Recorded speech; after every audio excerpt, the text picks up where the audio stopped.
Oke, baik. Teman-teman, Assalamualaikum warahmatullahi wabarakatuh. Selamat siang, salam sejahtera bagi kita semua. Di sini kita akan membahas ya terkait dengan customer relationship management ya. Dan juga sedikit kita akan bahas mengenai customer database. Nah, seperti apa materinya kita akan singkat aja ya karena waktu kita terbatas. Dan perlu saya ingatkan kembali bagi teman-teman yang belum absen di Sepada, monggo silakan diisi absen di Sepada online dan juga mengikuti post test yang sudah saya siapkan ya di Sepada. Oke.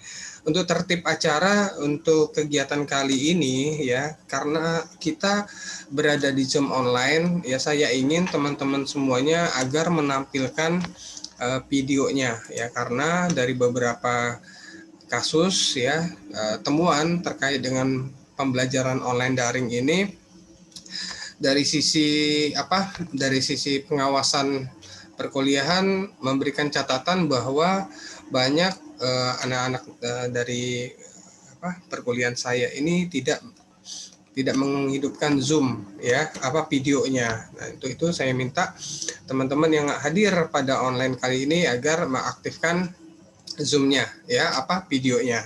Oke. Baik. Kita lanjut ya. Terkait dengan materi hari ini. Nah, apa itu customer relationship management ya? Customer relationship management ini adalah proses yang sangat kompleks dengan menggunakan teknologi informasi dan fokus kepada penciptaan ya pertukaran informasi dua arah ya antara pelanggan dan juga perusahaan ya. Apa itu? Yaitu tentang pengetahuan, kebutuhan ya, keinginan dan juga pola dari pembelian pelanggan tersebut ya. Terus nah, dengan cara ini ya customer relationship management akan membantu perusahaan memahami ya, mengantisipasi ya kebutuhan pelanggan saat ini dan juga akan melihat nih potensi-potensi apa yang bisa didapatkan dari pelanggan tersebut ya. Nah, fungsi daripada relationship customer management ini ya sebagai berikut, yaitu untuk mendukung keperluan bisnis ya, terutama udah termasuk di sini penjualan, pemasaran, layanan customer ya, terus ada training atau pelatihan, pengembangan profesional ya, performance management, sumber daya manusia dan juga terkait dengan kompensasinya ya di situ. Nah, di sini kita lihat bahwa sistem yang dibuat khusus customer relationship management ini udah mencakup semua kegiatan aktivitas yang ada di perusahaan ya. Yang berikutnya adalah fungsi-fungsi dari customer relationship management ya. Yang pertama dari sisi kolaborasi eksternal. Nah, dari sisi kolaborasi eksternal ini teman-teman, di sini akan mensupport ya orang-orang ya dan teknologi terhadap proses pendukung organisasi ya. Di sini kita akan cek seperti apa sih yang meliputi kerjasamanya ya. Kita lihat dari sisi eksternal ini biasanya berdasarkan dari sekelompok ya orang ataupun yang berada dalam organisasi suatu perkumpulan, contoh misalnya asosiasi perhotelan, asosiasi kopi, dan asosiasi apapun yang itu berhubungan dengan eksternal, seperti itu. Nah, dari sini nanti akan bisa didapatkan informasi apa yang terkait dari kondisi saat ini terkait dengan pelanggan masing-masing. Ya, kalau kopi dia nanti akan lihat secara kebutuhan pelanggan terhadap kopi itu apa. Kalau dia perhotelan pada masa pandemi ini, corona COVID-19 ini pasti akan banyak dampaknya ya terkait dengan bisnis perhotelan seperti itu. Itu dari sisi eksternal. Nah, dari sisi operasional ya. Dari sisi operasional itu adalah mendukung orang-orang dan teknologi antara organisasi dengan pelanggannya seperti apa dari sisi operation layanan pelanggan ini. Contoh misalnya mendukung terhadap pertemuan tatap muka ya antara tenaga pemasar dengan customernya, membuat janji temu ya seperti itu, atau melalui telepon ya, menghubungi pelanggan itu melalui telepon, chat, email, web, dan juga mungkin ada kombinasi dari beberapa media lainnya ya yang mendukung layanan tersebut ya. Nah, dari sisi internal ya, tadi di eksternal ya, dari CRM-nya. Nah, ini internal. Dari sisi operation internal ini lebih tepatnya adalah untuk membangun ya, membangun dan memelihara hubungan manajemen atau perusahaan itu dengan pelanggan ya, dengan customer. Nah, di sini yang termasuk di dalamnya yaitu teknologi informasi ya, seperti penagihan, invoice ya, pemeliharaan, perencanaan, pemasaran, periklanan ya, dan juga dari sisi keuangan, perencanaan produksi, dan juga lain-lainnya ya, produksi barang dan jasa seperti itu. Nah, itu dari sisi internal. Jadi intinya aplikasi customer relationship ini sangat mendukung ya, sangat membantu untuk menilai kinerja-kinerja dari sisi perusahaan, company, dari internal ya, seperti itu. Nah, yang berikutnya adalah advokasi pelanggan dan pengalaman dari sisi rancang ya, dari pengalaman experience ya, desain experience. Nah, seperti apa itu? Nah, tujuannya adalah untuk melihat pelanggan dari sisi pengalaman pelanggan ini. Tentu pelanggan-pelanggan ini semuanya kreatif ya teman-teman ya. Kita tahu bahwa untuk memilih aplikasi yang ada di Play Store, contoh misalnya seperti itu.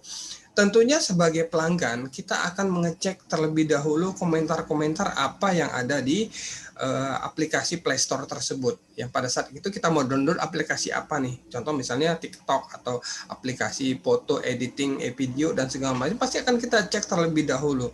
Apakah komentarnya bagus-bagus, banyak positifnya atau banyak negatifnya. Apalagi jika kita ingin berbelanja ke salah satu media online misalnya seperti Shopee, Tokopedia dan lain-lain, pasti kita akan ngecek terlebih dahulu profil dari toko tersebut, apakah dia orang yang amanah sesuai dengan barang yang diterima dan segala macam. Nah, itu bagian dari pengalaman ya, pengalaman yang dialami oleh pelanggan pada saat dia berbelanja. Nah, itu salah satu advokasi pelanggan dari sisi pengalamannya mereka.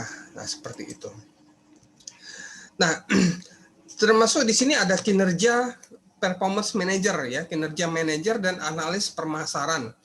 Dan tentunya ya indikator yang muncul pada saat melaksanakan analisis ya pemasaran itu ya bisa dilaksanakan seperti pada saat kampanye ya, kampanye pemasaran ya, ataupun pada saat itu adanya panggilan promosi ya, melalui strategi web juga, dan juga menjaga hubungan ya dengan pelanggan itu sesuai dengan koridornya atau tracknya seperti itu ya.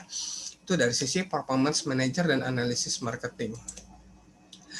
Nah, dari sisi berikutnya adalah pelanggan ya, pekerja survei dan juga analis. Nah, di sini sama pentingnya bahwa kualitas customer ya, kualitas dari pekerja survei dan analis itu sangat penting ya untuk menentukan apakah hubungan antara perusahaan dan pelanggan itu mengalami kenaikan ataupun mengalami penurunan. Nah, itu sangat penting banget ya. Oke, nah di sini ada tipe-tipe CRM. Nah teman-teman perlu diketahui ya, Customer Relationship Manager aplikasi ini harus memiliki database. Dan tentunya untuk mendukung database tersebut ada beberapa tipe-tipe nih. Tadi kita lihat fungsinya, sekarang tipenya. Nah tipe yang pertama adalah operational CRM. Ya, operational CRM ada SFA ya, Salesforce Automation dan lain-lain. Kita kupas tuntas satu persatu ya. Yang pertama operational CRM. Di sini operational CRM ini menyediakan dukungan front office ya, front office yang meliputi penjualan, pemasaran dan layanan. Jadi kalau teman-teman nanti kalau suatu saat nanti bekerja di salah satu company, akan mendapatkan sebuah email corporate perusahaan. Nah, di email corporate perusahaan itu biasanya akan diberikan informasi-informasi terkait dengan kemajuan perusahaan-perusahaan per hari, daily, weekly, ataupun monthly ya, atau bulanan. Nah, pencapaian-pencapaian tersebut itu tidak lepas dari bagian dari sisi operasional yang selalu memberikan data-data akurat terkait dengan penjualan, pemasaran, dan juga layanan lainnya. Seperti itu ya. Nah, dari data yang diperoleh ya dari mana sumbernya? Ya dari kampanye ya, proses kampanye atau promosi, ataupun dari pemasaran perusahaan, dan juga dari sales ya, seperti itu ya. Nah, tentunya dari pencapaian yang dialami oleh sales itu akan direcord ya, diinput oleh admin akan membuat otorisasi kepada kantor pusat. Nanti akan muncul tuh daily report per harinya, biasanya akan di-create lebih dari jam 9 malam. Nah, biasanya bagian-bagian yang terkait dengan pelaporan ini seperti MIS, Management Information System ini, mereka itu pulangnya belakangan ya. Biasanya malam hari itu kalau office-nya normal ya, belum ada corona ini. Tapi kalau semenjak corona ini tentu mereka bisa bekerja dari rumah, dan laporan itu tetap akan di-report setelah biasanya lewat dari jam 9 malam ya, untuk melihat beberapa potensi penjualan terkait dengan daily-nya seperti per harinya. Ya. Nah, yang kedua adalah Salesforce automation. Salesforce automation ini ya, di sini kita lihat Salesforce automation ini salah satu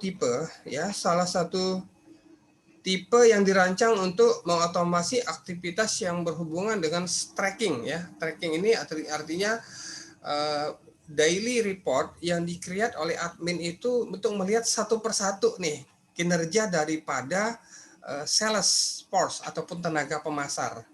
Nah, dari situ tujuannya adalah untuk melihat performance atau kinerja dari tenaga pemasar tersebut, yang tentunya akan berdampak kepada penjualan perusahaan. Jika dalam 1 minggu Salesforce itu tidak melakukan penjualan, maka data tersebut akan digunakan oleh para manajer ya untuk melakukan coaching ataupun istilahnya melakukan motivasi ya, apa sih penyebabnya Salesforce ini dia tidak melakukan penjualan. Apakah ada hal-hal yang terkait dengan eksternal maupun internal perusahaan sehingga dia, atau ada masalah secara personal pribadi. Nah, itu akan didapatkan dan sumbernya langsung dari Salesforce tersebut. Tentu by data. Nah, ini Salesforce otomasi ya.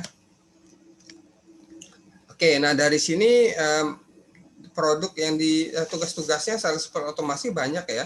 Ada daftar atau list instruksinya, pekerjaannya, terus petugas menugaskan apa aja ya.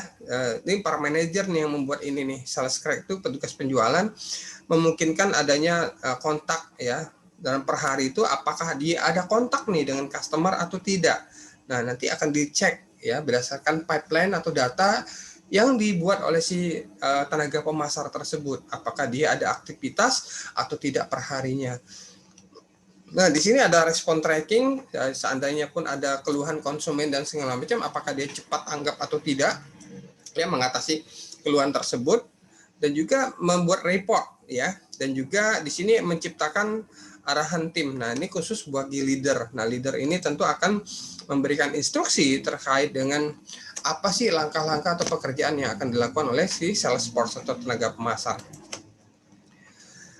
Yang berikutnya adalah analytical ya, analytical CRM ya, analisis CRM. Nah, di sini analytical CRM ini ya untuk ya data berbagai keperluan ya.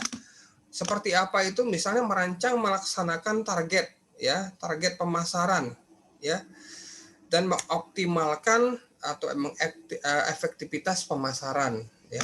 Yang berikutnya merancang dan melaksanakan kampanye ya, kampanye pelanggan ya, termasuk mengakuisisi pelanggan, cross selling, upselling, dan retensi. Nah, seperti apa ini contohnya?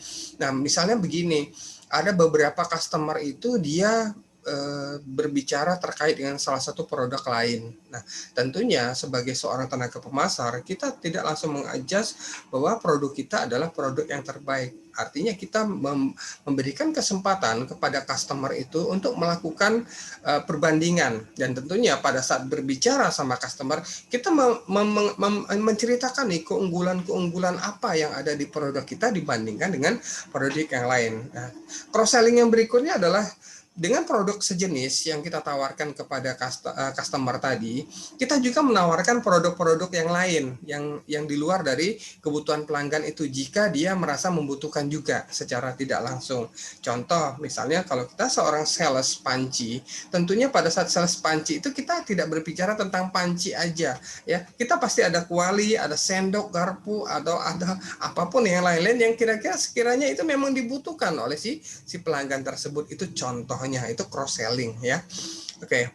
Yang berikutnya analisis customer berdasarkan dari perilakunya, membuat keputusan manajemen, dan juga di sini kemungkinan adanya defect ini cacat pelanggan ini apa sih yang dialami, apa masalah-masalah apa, terus kerugiannya apa sih yang dialami oleh customer pada saat dia membeli produk kita, ya, seperti itu. Nah, sales intelligence CRM. Nah, di sini sales intelligence CRM, ya, ini sama dengan analytical CRM, ya, tetapi lebih diarahkan kepada alat penjualan langsung. Nah, ini contoh-contohnya seperti apa fiturnya: cross sell, mover, customer movement, ya, terus kinerja penjualan, trend customer, margin customer. Nanti kita akan bahas contoh misalnya apa sih yang ada di salah satu aplikasi, ya, terkait dengan CRM ini, biar lebih enak ceritanya. Nah, kampanye manajemen ini terkait dengan software, ya, fungsi-fungsi manajemen software yang berorientasi kepada apa ya? Ya, software berorientasi kepada kombinasi operasional dan juga analytical. Jadi ada kombinasi operasional antara kombinasi operasional dengan analisis CRM, ya. Oke. Ya. Nah, fungsi-fungsinya apa aja di sini? Yaitu memilih penerima kampanye atau promosi database klien berdasarkan dari kriteria tertentu. Nanti kita akan kupas terkait dari mana sih sumber datanya, kok bisa dapat data-data atau profil si customer tersebut, ya. Nah, di sini offer pengembangan penawaran promosi, spesial kampanye, represent certain atau penerima tertentu. Send BD mengirimkan penawaran secara otomatis melalui jalur mengumpulkan, menyimpan, dan menganalisa hasil kampanye atau promosi. Oke. Nah, dari sisi kolaborasi, ya.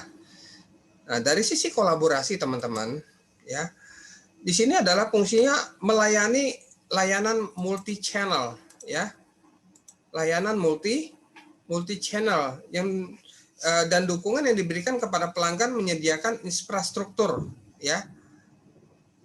Contoh terkait dengan apa? Misalnya isu-isu pelanggan, ya, terus ada beberapa pertanyaan atau komplain dan segala macamnya. Nah, ini termasuk responnya cepat atau tidak. Nah, kalau dia perusahaan itu dia bagus, dia akan fast respon, ya, terhadap keluhan ataupun terkait dengan pertanyaan, ya, apa yang dialami oleh si pelanggan.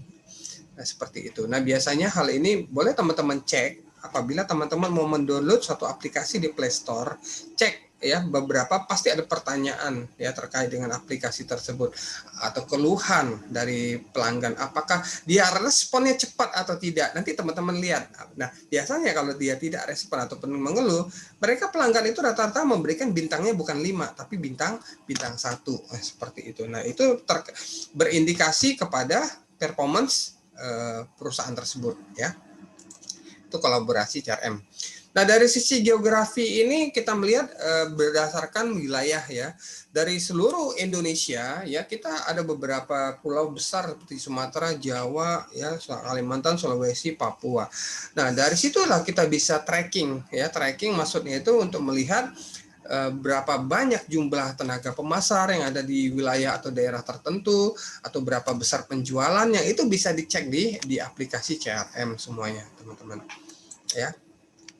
Nah, ini contoh salah satu gambar di mana operation CRM dan analytical CRM. Di mana di sini operation CRM itu front office system. Jadi artinya dia melihat tampilannya di depan seperti apa, informasi yang didapat dari Salesforce, tenaga pemasar, dari customer service dan support lainnya, ataupun dari enterprise marketing management. Nah, semua informasi-informasi layanan pelanggan ini didapat di operation CRM. Nah, yang kedua dari analytical CRM ini yaitu mereka orang-orang yang berada di belakang ya, di belakang sistem, dan tentunya data-data informasinya didapat dari mana? Ya, contohnya dari gudang ya, dari bagian gudang atau dari bagian apa namanya ini perusahaan data-data ya tambang ataupun visual ya, ataupun dari bisnis intelijen dari beberapa orang-orang atau divisi yang mengamati, yang mengawasi kinerja atau perusahaan dari ERP. Nah, ERP sistem ini biasanya saya akan keluarkan ya materinya ERP sistem ini di komunikasi bisnis. Bagi teman-teman yang ambil pelajaran komunikasi bisnis pasti akan dapat materi ERP sistem dari saya. Nah, kolaborasi CRM. Nah, ini didapat hasilnya dari semua metode yang telah diberikan, teknologi dan juga fasilitas komunikasi. Nah, dukungannya untuk apa? Untuk memberikan informasi nih terkait dengan customer ya. Dari perusahaan juga mereka akan membuat nih apa-apa aja nih kekuatan kita nih, kelebihan kita, produk-produk apa yang kita jual. Nah, itu agar tahu si customer itu. Nah, dari sisi tenaga pemasar tentunya ini menjadi suatu keunggulan ya. Bisa menceritakan kepada si customer terkait dengan produk, layanan atau jasa yang mereka jual. Seperti itu. Strategi CRM yaitu dengan membangun database ya. Kita tahu bahwa database itu sangat penting, teman-teman ya. Nah, yang kedua adalah membuat profil dari setiap pelanggan. Menganalisis profitabilitas ya, menganalisis dari setiap customer ini, ngelihat peluang apa nih yang bisa kita dapatkan dari sisi customer tersebut. Terus kita berinteraksi dengan pelanggan yang melebihi target ataupun customize itu artinya kita udah terstruktur ya, artinya kita sesuai dengan koridornya bahwa pelanggan tersebut udah kita arahkan untuk mendapatkan informasi-informasi sesuai yang diinginkan oleh si pelanggan, seperti itu ya. Nah, untuk membangun database ada beberapa hal yang perlu kita lihat di sini ya. Banyak cara yang dilakukan. Dari mana sih sumber perusahaan itu, Pak? Dia mendapatkan data pelanggan, Pak. Ya, tentunya teman-teman bagi yang punya kartu ya, kartu atau member card-nya Alfamart, punya membernya Matahari ya kan, atau punya kartu member apapun, pasti untuk mendapatkan kartu tersebut teman-teman pasti mengisi data ya, nama, alamat, nomor telepon dan segala macamnya. Bila perlu ada kemampuan pembelian dalam retensinya berapa kali, dalam belanja segala macam. Nah, itu biasanya ada. Nah, dari situlah data-data tentang profil customer itu dikumpulkan, teman-teman ya. Nah, begitu juga yang kedua ini adalah dari garansi. Ya, kartu garansi ini penting. Setiap beli produk elektronik ya, produk apapun pasti ada garansinya. Nah, untuk mendapatkan garansi tersebut, tentunya si customer akan mengisi data-data ya, mengisi data-data. Nah, dari situ juga bisa sumber datanya digunakan untuk melihat sejauh mana kemampuan atau daya beli si customer tersebut ya, seperti itu. Nah, untuk membuat profil setiap pelanggan tentunya akan didapatkan gambaran apa yang mereka butuhkan, inginkan, dan juga concern perhatian mereka terhadap produk dan jasa di perusahaan tersebut. Dan di sini dalam analisis ada dua hal yang perlu diperhatikan, yaitu nilai pelanggan, ya, seperti apa itu dihasilkan oleh setiap pelanggan dan biaya yang harus dikeluarkan. Jadi begini teman-teman.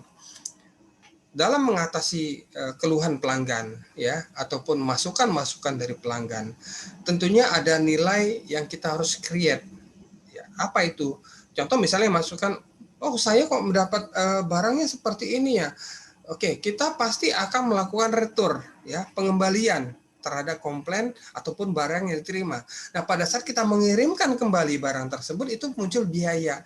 Nah, dari situlah kita harus perhatikan biaya-biaya yang kita keluarkan teman-teman terkait dengan produk tersebut ya.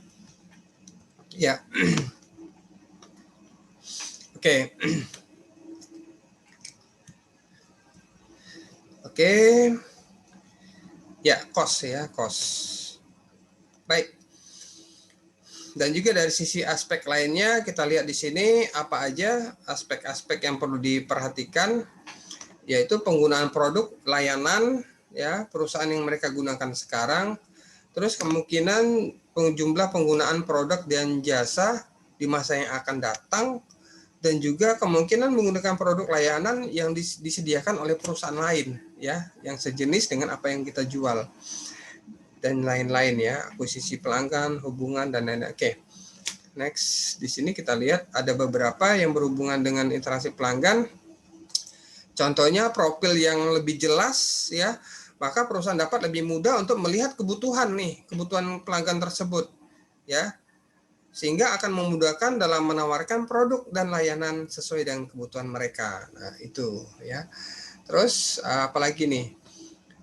Ya, dengan kebutuhan yang dipeta-petakan tentunya akan memberikan informasi terpadu terkait komunikasi antar yang lebih personel dengan lebih pribadi lah ya dengan si customer tersebut. Oke, selain itu perusahaan juga dapat menawarkan produk layanan yang secara khusus ya, desain yang berbeda ya. Dari sini contoh misalnya untuk kendaraan ya, untuk kendaraan Toyota Kijang Innova itu warna-warna favorit pasti kalau nggak hitam, black ataupun silver ya. Ada juga putih melati. Nah, ada beberapa yang tidak suka nih dengan warna hitam atau warna putih ataupun warna silver.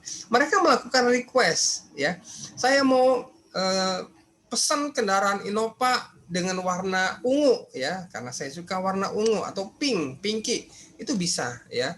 Nah, itu juga kita harus perhatikan keinginan-keinginan yang berbeda dari setiap pelanggan ya. Nah, ini contoh beberapa perusahaan yang menjual ya aplikasi atau layanan terkait dengan customer relationship management. Nah, ini ada Seger, ada Splendid dan juga ada Leopard ya. Nah, kita lihat di sini ya seperti apa sih Seger ini ya. Nah, Seger ini sejarahnya perusahaan yang didirikan pada tahun 2004 teman-teman ya, oleh John Robert di sini ya, di mana di sini mereka telah memiliki 3 juta ya, produk mereka itu telah diunduh 3 juta oleh masyarakat atau perusahaan-perusahaan di seluruh dunia ya, karena mereka ini memiliki aplikasi layanan customer relationship management yang sangat-sangat bagus ya. Tentunya hari ini tidak lepas dari kaitannya dengan teknologi informasi, teman-teman. Apalagi di sini aplikasinya termasuk open source ya. Oke. Nah, kita lihat di sini dari fungsi-fungsi Seger CRM ya. Apa aja sih fungsi-fungsi Seger CRM ini? Sama seperti yang dijelaskan tadi, ada termasuk data-data tenaga pemasar, ya, promosi marketing, layanan pelanggan ya, kolaborasi, mobile CRM, sosial dan reporting ya. Oke. Nah, di sini juga mencakup terkait dengan account, kontak, activity ya, kegiatan-kegiatan lainnya yang berhubungan dengan hubungan layanan pelanggan, teman-teman. Nah, ini contoh aplikasinya. Contoh di sini adalah halaman sales. Di halaman sales ini udah tertera nih berapa total penjualan daily misalnya ya, yang dicapai oleh beberapa divisi penjualan ya, grup-grupnya ya, grup A B C D E F G misalnya dengan angka-angka penjualan fantastis. Nah, di sini udah dilihat nih mapping-mappingnya, warna biru tim A, tim B, tim C, tim D ya, biru, merah, kuning ya, ungu dan lain-lain sebagainya. Itu bisa kita lihat. Nah, ini juga sebenarnya tujuannya untuk memotivasi karyawan-karyawan penjual lainnya agar lebih semangat lagi ya. Kenapa sih mereka bisa menjual di masa pandemi, contohnya pandemi corona ini dibandingkan dengan tenaga pemasar yang lain? Ya tentunya harus lebih banyak kita belajar dan terus belajar. Nah, informasi yang didapatkan di sistem ini ya. Nah, begitu juga dengan traffic informasi lainnya ya, terkait dengan macam-macam ya. Ada marketing, sales di sini, ada support ya dan lain-lain ya. Oke. Nah, kelebihannya di sini adalah Segar CRM ini lebih baik ya informasinya dengan menggunakan email, terutama Microsoft Outlook. Jadi kalau suatu saat nanti kalian bekerja di perusahaan besar, ya pasti akan memiliki email corporate. Nah, email corporate itu teman-teman nanti menggunakan Microsoft Outlook yang udah terintegrasi dengan emailnya corporate ya. Seperti itu. Jadi informasi daily terkait penjualan ya, terkait dengan apa namanya macam-macam ya, promosi, kegiatan-kegiatan perusahaan itu semuanya ada ya, dan lain-lain. Nah, teman-teman ini kelebihannya, silakan dibaca. Dan kekurangannya juga tentunya membutuhkan biaya yang sangat mahal ya.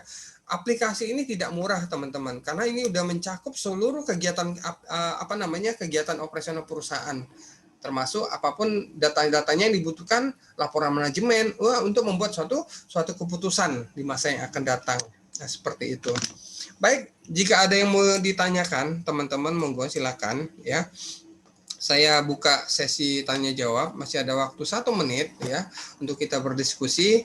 Jika teman-teman pada saat ini masih ragu ataupun saya yakin cukup mendengarkan ya, apa yang saya sampaikan itu cukup jelas. Kalau ada masih galau, Pak, ini kayaknya saya masih ragu di sini, Pak, monggo silakan aja ditanyakan. Saya buka sesi tanya jawab. Silakan di open, di unmute ya, di unmute speakernya. Dan juga di sesi ini sebelumnya saya akan foto capture dulu peserta yang ada di sini, mohon ditampilkan videonya ya. Karena di sini akan saya buktikan bahwa tidak benar informasi yang didapatkan bahwa mahasiswa-mahasiswa saya itu dia semuanya tutup videonya ya. Makanya kalau ada beberapa mahasiswa yang tidak membuka videonya, nanti saya akan ajak diskusi ya, seperti kenapa tidak membuka videonya pada saat sesi pembelajaran daring ini. Baik, silakan. Ada yang mau ditanyakan teman-teman? Sambil menunggu waktu habis. Silakan, masih ada waktu. 1 menit lagi.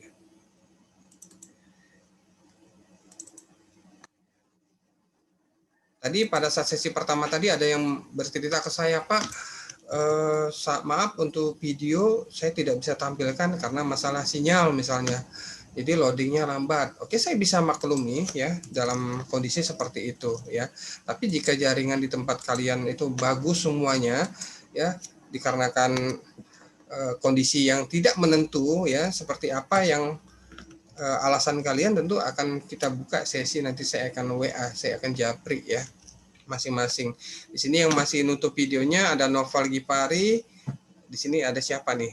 Terus ada Andri, ada Wendy, ada Novrian dan lain-lain. Dan tentunya ini menjadi catatan bagi saya karena beberapa masukan teguran dari pengawas pembelajaran daring ini. Oke, baik, ada yang mau ditanyakan nggak? Kalau nggak ada, sebelum waktunya habis, saya cukupkan dulu ya. Terima kasih atas kebersamaan kita. Terima kasih. Assalamualaikum warahmatullahi wabarakatuh. Selamat siang. Waalaikumsalam warahmatullahi wabarakatuh.